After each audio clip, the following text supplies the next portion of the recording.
Next up at UFC 293, we have Jamie Mullarkey taking on son of a bitch. John Makdessi. No, fuck it. What the fuck?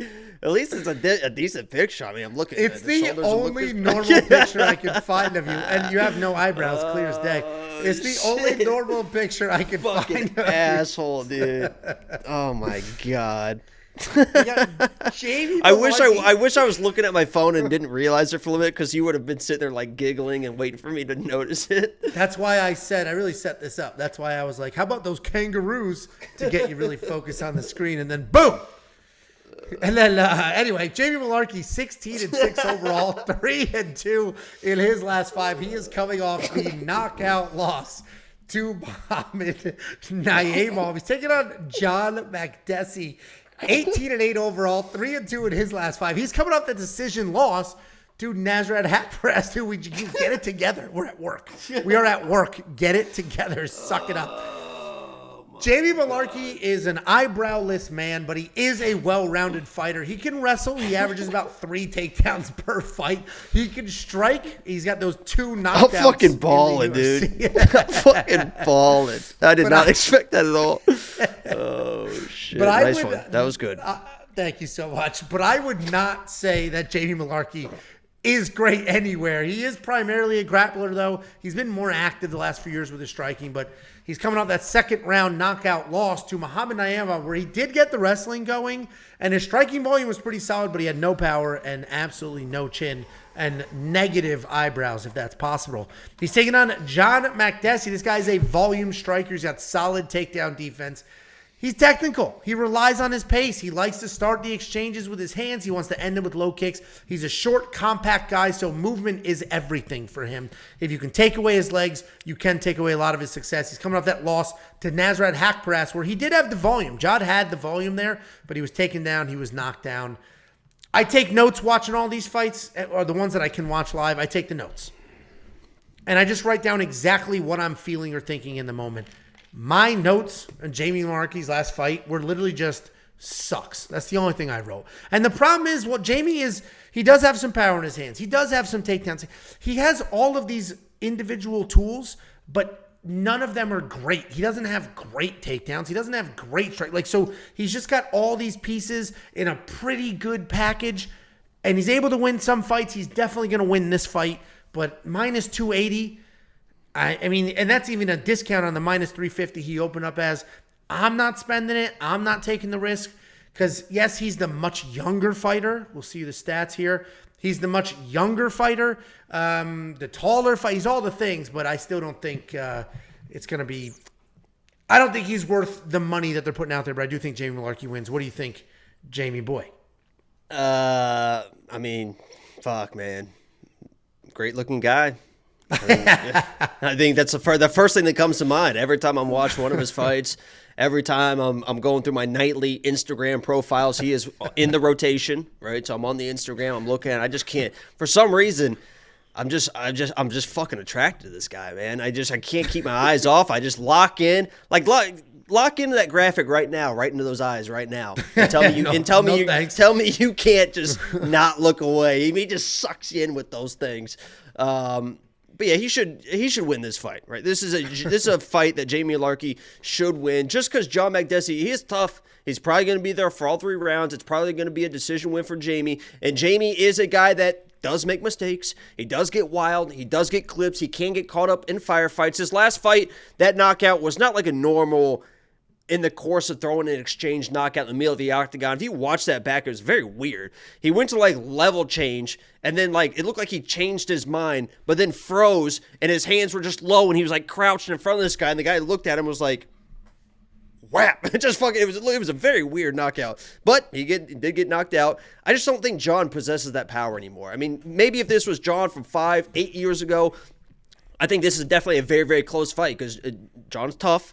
He knows when he's losing. He knows when to be aggressive. I just don't think he has the same pop. Not that he was a big knockout artist anyway. I think his last knockout was 2015, 2016, something like that. It's been a while. Jamie can get clipped, but he should be able to mix in a takedown attempt or two. John's got really good takedown defense. I don't know if he's going to get it. Very good. And he's short, which... Right. fucking hate short people. But Jamie should, I mean, just to mix it, just to change, right? Just to get him thinking about it. He can do that, once or twice around. Lay enough power, lay enough volume. Jamie's always, I mean, he's a tough dude. He's always active in the octagon, and he's always fun to watch. That's for sure. So he's my pick. I feel good about it. I hear you. I mean, I'm fairly confident that Jamie's going to win this fight, but I definitely a little hesitant to touch anything that resembles those odds because John Makdessi's still of the two of them, only one of them was knocked out unconscious in their last fight. You know what I mean? And Jamie John was clipped, and he survived. And John was fighting one of the better guys on the roster. So you know what I mean. And meanwhile, Jamie was put out by a new prospect. So anyway, but what a normal knockout. He was knocked out. The setup was weird. Yeah, but he it wasn't like wasn't like it was an exchange. And it was just like you could tell he was like he made a mistake there. And we don't make mistakes twice in a row. Fool me once. Sure. Can't get fooled again.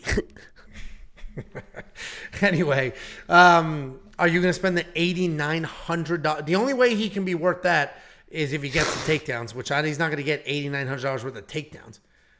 My eyes are a little bit wild in that picture. Someone said Jacob looks like he's slizzard in that graphic. You know what that picture's from? Oh, that's from Texas OU. Yeah, so yeah, depending on what quarter it was. No, you see how tall Jacob is trying to stand? That's because he was standing next to my cousin who was like a gymnast and she's 5'11", and you were trying to stand tall next to Alex. I was way taller than her. I have the whole picture. Don't make me put up the whole picture.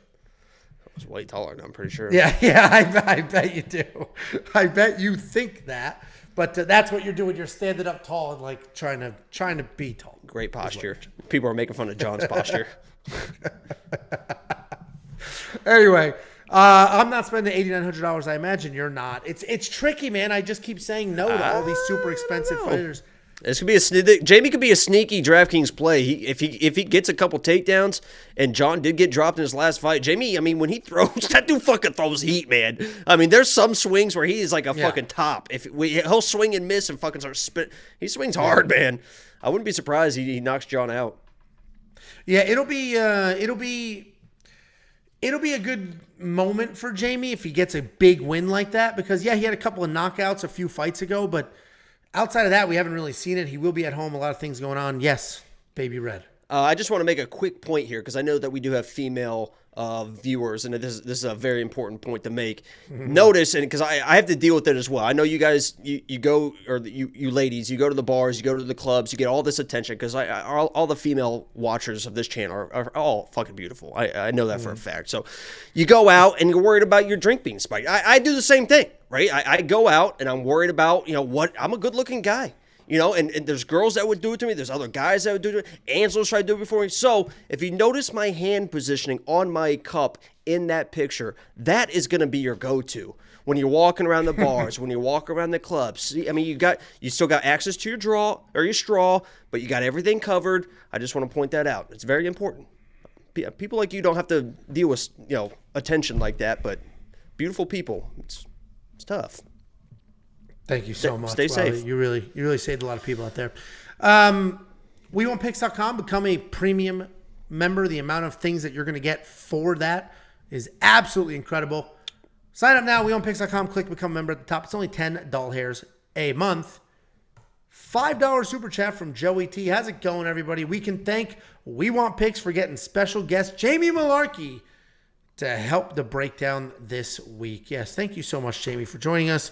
We appreciate you. I don't know what happened to your accent.